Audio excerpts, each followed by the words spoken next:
Welcome to Extreme Selenium Solutions. In the last tutorial you have seen how to set up Selenium on your machine, and we have covered a very simple example of opening google.com through Selenium. Stepping forward, and let's see how to work on the same web page.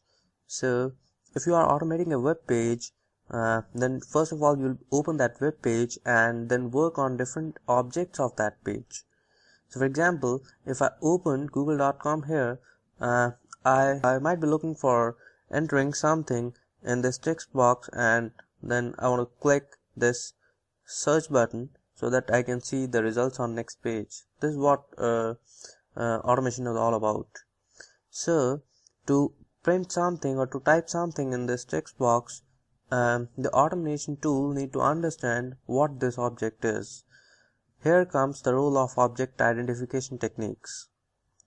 So we have different techniques by which we can identify our objects on the page. So first of all, if you are new to object identification, then I'll recommend you to go to Firefox add-on page and download Firebug add-on. It will help you look into different elements of the page. Just Firebug add-on of Mozilla and then download it. Once you download it, then add one more plugin, that is Firefinder. So if I show you how it looks, when you launch this Firebug, you will see it on the bottom here, and Firefinder will be added here in one of the tabs. So now, for example, if you're working on google.com and you want to see what this text box is all about, so you need to activate this Firebug and then just click this button and take it over to that object. When it is highlighted, click it. You'll see the properties of that element. So it is a division whose ID is this. Now we have different techniques of identifying different objects on a page, and the most common ones are by ID. You can identify objects on the basis of their class names, their tag names, their CSS path, their Xpath, and there are more techniques. So in this example, if we have the ID of the object, so it is recommended to pull the object using ID only rather than any other complex method. So if I expand it, you will see there is another div inside it, and if I expand it further, then there is a table inside it, and if I expand it more, then you will see I want to see the text box actually. So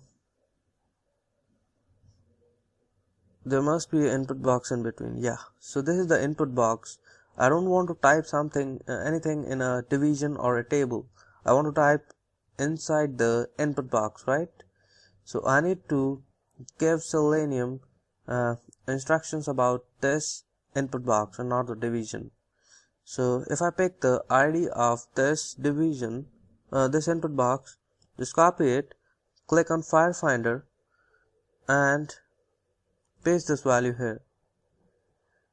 Now you want to check if the object is correct or not. So for ID, just put hash in front of it and hit enter.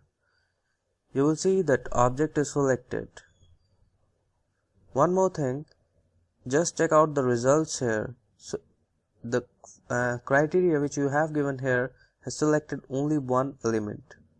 Sometimes you may see that when you put the value here and hit enter, you will see multiple elements. That means your object is not identified uniquely. It is very important for our automation tool that whatever value you are specifying here as a CSS path, as a Xpath or whatever, the object should be identified uniquely. It should only give one result, otherwise it won't work. So So this is good for us. We can copy this and then we can use it in our code to print something in the text box, and then further we can get the value of this button and then put click operation on that. We'll see how to move forward with the scripts once we identify our objects, but as of now we'll only focus on selecting objects of a page. So similarly for this button, you will see the ID is this. Paste the ID here, put hash in front of it, you will see it selects that button. Okay, so this is how we selected objects on google.com. Now we'll see some more complex websites. Let's see this extreme Excel solutions. So here on the left panel we have different tabs. Okay, so now I want to inspect different elements on this tab. So you will see here in the if I click this button and select any of these and expand the code here,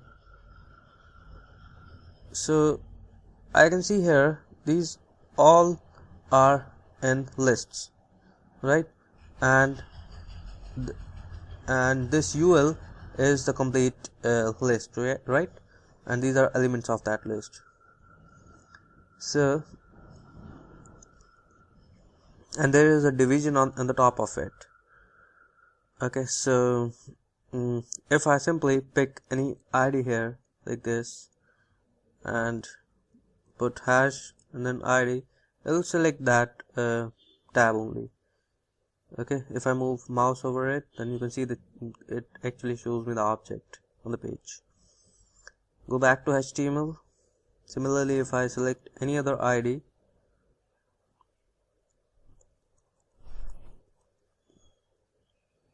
so I can see here it selected web scraper tab, right?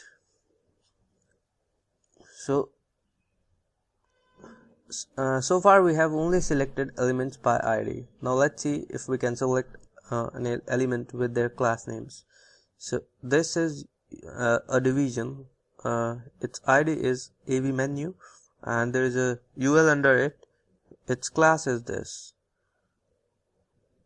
Now I'm putting class name here. It is wsite menu default, right? If I click enter, if I hit enter, I don't see any object selected here. So for classes you need to put a dot sign in front of it. Just hit enter and it will give you the object, right? If you're searching with the tag name, then you just need to put the tag name, nothing else. So if I put UL, it'll give me all the ULs present on the page.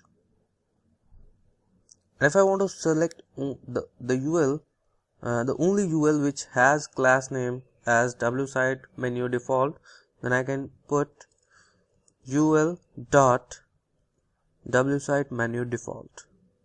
So I'm asking Firefinder to give me the UL, and dot means class name, so give me the UL whose class name is wsite menu default, and if I hit enter, it will give me only one result.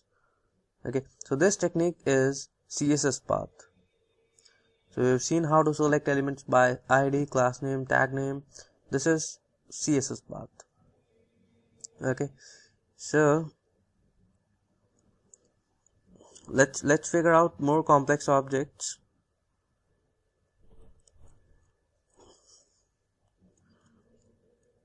So let's say we talk about Amazon.com.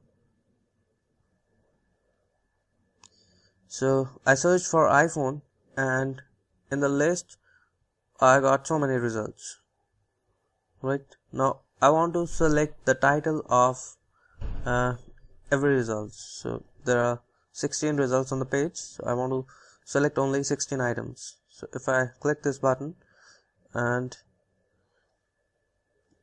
check the property of the title, you can see here it is a span and its class is lrg.bold. I pick the class name. Now I want to see the spans whose class name is this. Now class name, if you're searching like this, cannot have any spaces in between. If there are any, just replace it with a dot. So it means that I want to search a span whose class name is large bold, LRG bold, but if there is a dot in between, that means there is a space. It will replace it into space and then find it. If I hit enter, it will give me 16 results, and we have 16 results on the page.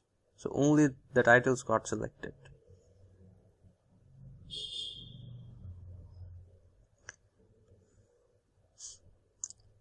Similarly, if we want to pick the price, we need to first check the pattern if this is same for all the objects. Yeah, it is same. So let's pick the price, large red, Firefinder. Is it a span? It is a span. So span dot large ble dot lrg dot red. So it is giving me 15 results. That means one of the divisions out of these 16 is not having this value. Okay, so you need to be very sure that see this one is not having that value. So you need to be very sure that when you are automating something, then you must be selecting elements precisely so that it may not copy the wrong results in your test results.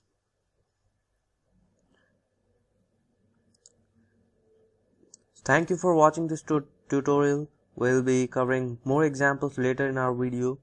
Keep watching and keep subscribing to our channel. See ya. Goodbye.